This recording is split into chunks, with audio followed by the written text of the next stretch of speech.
ইন্টারনেটে তোমরা যত 3D মোশন গ্রাফিক্স ভিডিও দেখে থাকো, আজ এই কোর্সের মাধ্যমে তোমরা একদম সেম টু সেম এডিটিং শিখতে চলেছো। তোমার যদি একদম এডিটিং সম্পর্কে ধারণা না থাকে, তবুও তুমি এই ধরনের ভিডিও বানাতে পারবে। তবে এর জন্য তোমার ফাউন্ডেশন মজবুত হওয়া জরুরি, কারণ যদি সেটা না হয় তাহলে কখনোই এই ধরনের ভিডিও তৈরি করতে পারবে না। তাই আমরা একদম বেসিক থেকে শুরু করব এবং শেষে এসে তুমি পুরোপুরি এই ধরনের এডিটিং শিখে ফেলবে। আর এর জন্য তোমার লক্ষ লক্ষ টাকার কম্পিউটার লাগবে না, আমরা মোবাইল ফোন দিয়ে এই কাজটা করব উইথ অ্যালাইট মোশন। জাস্ট তোমাদের দিতে হবে $99.9। আরে ভাই মজা করলাম, এটা 100% ফ্রি। তো ফ্রি জিনিস বুঝে লুটে নাও ভাইয়েরা, কারণ এমন কোর্স পুরো ইন্টারনেটে আর কোথাও নেই। Welcome to episode 1 of allied motion 3D video editing course. আমরা একটু সময় নষ্ট করব না, শুধুমাত্র সেই জিনিসগুলো শিখবো যা দরকার, কোনো ফালতু বিষয় নয়। যদি তোমার অ্যালাইট মোশন সম্পর্কে কোনো ধারণা নাও থেকে থাকে, মোটা কথা হলো এটাই, এই অ্যাপ মোবাইলে আফটার ইফেক্টের সবচেয়ে কাছের বিকল্প।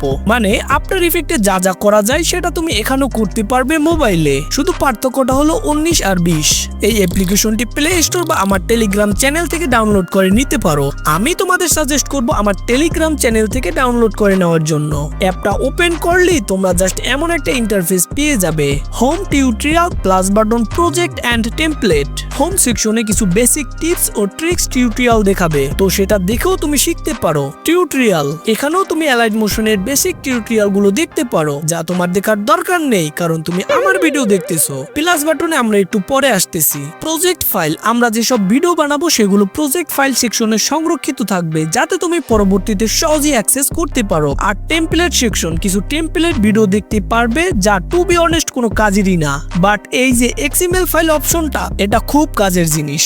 মনে করো তুমি অনেক কষ্ট করে একটা ভিডিও বানিয়েছো আর সেটা তোমার অন্য একটা ডিভাইস বা অন্য কাউকে দেওয়ার প্রয়োজন, তাহলে এক্সএমএল ফাইল বানিয়ে তা শেয়ার করতে পারবে। জাস্ট তোমার এক্সএমএল ফাইল তৈরি করে ভিডিওটা সেভ করতে হবে, আর ওই এক্সএমএল ফাইলটা অন্য কোনো ডিভাইসে বা অন্য কাউকে দিয়ে দিবে। অন্য ডিভাইসে যখন এই ফাইলটি আপলোড করবে, সাথে সাথেই ফাইলটি ওপেন হয়ে যাবে, যা যা এডিট করবে সবই সামনে শো করবে। তারপর উপরে 3 লাইন একটা অপশন পেয়ে যাবে, এখানে ক্লিক করো। যদি তোমার ফোন একেবারে আমার মতো নরমাল হয় তাহলে লো কোয়ালিটি প্রিভিউটা অন করে দাও, আর যদি তোমার কাছে ভালো ফোন থাকে তাহলে এটা অফ করে রাখো। নিচে তোমরা ডিফল্ট ডিউরেশন পেয়ে যাবে, এটাকে তোমরা 5 সেকেন্ড রেখে দিবে। এটার মানে হলো যখন তোমরা কোনো ইমেজ এখানে ইনপুট করবে সেটা ডিফল্ট ডিউরেশন 5 সেকেন্ড হবে। অডিও রিস্যাম্পলিং হাইতে রেখে দিবে। উপরের সব জিনিসগুলো তো আমরা জেনে নিলাম, এখন চলো মধ্যে ঢোকা যাক।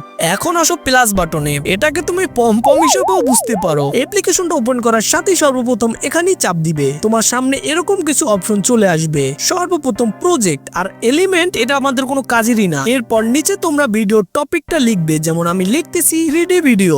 এখন এটার নিচে ভিডিও রেশিও সিলেক্ট করতে হবে। যদি শর্টস বা রিলস গুলো এডিট করতে চাও তাহলে এই সেকেন্ড অপশনটা, আর যদি ইউটিউব ভিডিও গুলো এডিট করতে চাও তাহলে ফার্স্ট অপশনটা, আর বাকিগুলো আমাদের কোনো কাজেরই না। এরপর তোমার রেগুলেশন রাখতে হবে 1080। কেন রাখতে হবে? কেনর কিছুই নেই, আমি যেটা বলে দিয়েছি ওটাই। তারপর ফ্রেম রেট থাকবে 30 FPS, আর ব্যাকগ্রাউন্ড এটা তোমার মুড অনুযায়ী রাখতে পারো। দেন ক্রিয়েট প্রজেক্টে ক্লিক করো, আর তোমার 3D ভিডিও তৈরি। না ভাই, এভাবে হয় না। ওকে, তোমাদের সামনে জাস্ট এরকম একটা ইন্টারফেস চলে আসবে। উপরের সেকশনে তোমরা ভিডিওর প্রিভিউ দেখতে পারবে, তার নিচে ভিডিও প্লে পজ করার জন্য কিছু অপশন দেওয়া আছে, এবং তার নিচে তোমার টাইমলাইন থাকবে। এখানে তুমি ভিডিও ইনপুট, কাট, লেয়ার, অ্যানিমেশন এবং সব ধরনের এডিট করতে পারবে। আর এখানে তোমার ফাইল ইনপুট করার জন্য প্লাস আইকনে ক্লিক করো। এরপর তোমরা এখানে অনেকগুলো অপশন দেখতে পারবে, কিন্তু টেনশন নিও না, ডিরেক্ট টাচ করো মিডিয়াতে, আর তোমার ডিভাইসে যত ফটো ভিডিও আছে সব এখানে পেয়ে যাবে। আর এখানে ক্লিক করলে তোমার যে কোনো পার্টিকুলার একটা ফোল্ডারে যেতে পারবে, যাতে তোমার ভিডিওগুলো সহজে খুঁজে বের করতে পারো। ওকে, আমি এখানে একটা ব্যাকগ্রাউন্ড ইমেজ ইনপুট করে নিয়েছি। আর এই প্লাস বাটনে যদি আবার ক্লিক করো, সেম পদ্ধতিতে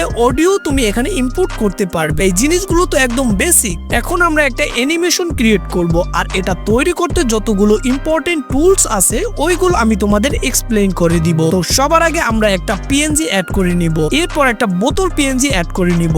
এখন আমি তোমাদের এমন একটা জাদু দেখাবো যেটা ক্যাপকাট ইউজাররা কখনোই করতে পারবে না।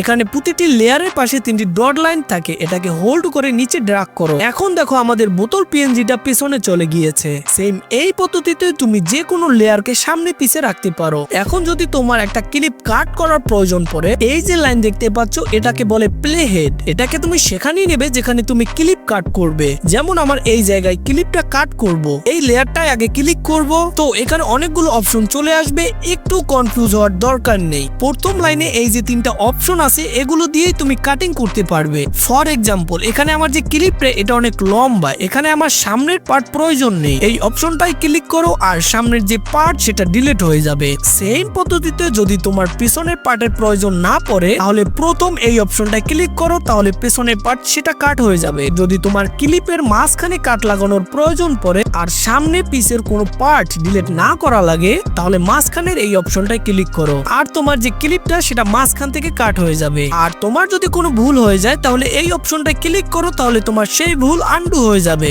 এখন আসো অ্যানিমেশনে। আমি এই ইমেজটার উপর একটা ক্লিক করব আর এতগুলো অপশন দেখে একটু ঘাবড়ানোর দরকার নেই। অ্যানিমেশন তৈরি করার জন্য আপাতত শুধু মুড এন্ড ট্রান্সফর্ম ইউজ করব।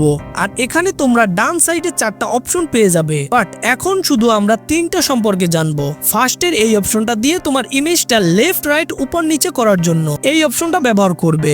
আর সেকেন্ডের এটা হলো রোটেট, এটা দিয়ে তোমার ফটোকে রোটেট করতে পারবে, ঘোরাতে পারবে। আর থার্ড অপশনটা হলো সাইজ, এটা দিয়ে তোমার ফটোর সাইজ ছোট বড় করতে পারবে যতটা তোমার দরকার। এখন আসো লেফট সাইডে, এখানে তোমরা কাজের 2টা অপশন পেয়ে যাবে। ফার্স্ট কি ফ্রেম। কি ফ্রেম এমন একটা টুল যার মাধ্যমে তোমার একটা ইমেজ বা ভিডিওর স্টার্ট পয়েন্ট ও এন্ডিং পয়েন্টে মোশন অ্যাড করতে পারবে। এটাকে এক্সাম্পলের মাধ্যমে বোঝানো যাক। আমার একটা ইমেজকে এখান থেকে এখানে আনার জন্য অ্যানিমেট করতে হবে, এর জন্য সর্বপ্রথম এই স্টার্ট পয়েন্ট সিলেক্ট করতে হবে আর আমি এখানে একটা কি ফ্রেম অ্যাড করে দিচ্ছি। এটা হলো অ্যানিমেশনের স্টার্ট পয়েন্ট। আর এখন আমাদের এটার এন্ডিং পয়েন্ট সিলেক্ট করতে হবে। তো এর জন্য প্লে হেডকে সামনে নিয়ে আসতে হবে এবং এখানে আরেকটি কি ফ্রেম অ্যাড করতে হবে আর এই ইমেজটাকে মুভ করে এই পাশে নিয়ে আসতে হবে। এখন যদি এটাকে প্লে করি তাহলে দেখতে পারবে আমাদের অ্যানিমেশন তৈরি হয়ে গেছে। বাট একটা জিনিস এখানে নোটিস করো যে আমাদের অ্যানিমেশনটা কিন্তু স্মুথ হয়নি। তো স্মুথ করার জন্য আমাদের কাজে আসবে এই অপশনটা।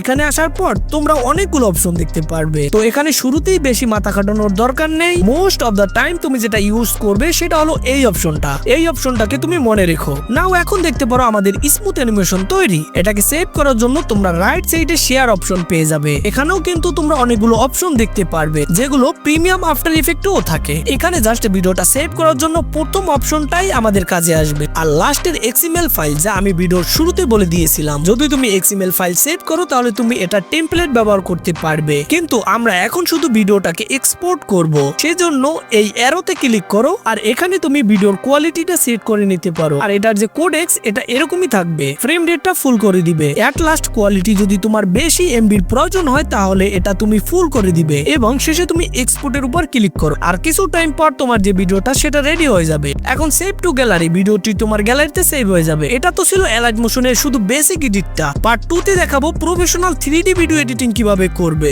তো দেখা হবে সেই ভিডিওতে। ততক্ষণের জন্য ভালো থেকো, সুস্থ থাকো, আল্লাহ হাফেজ।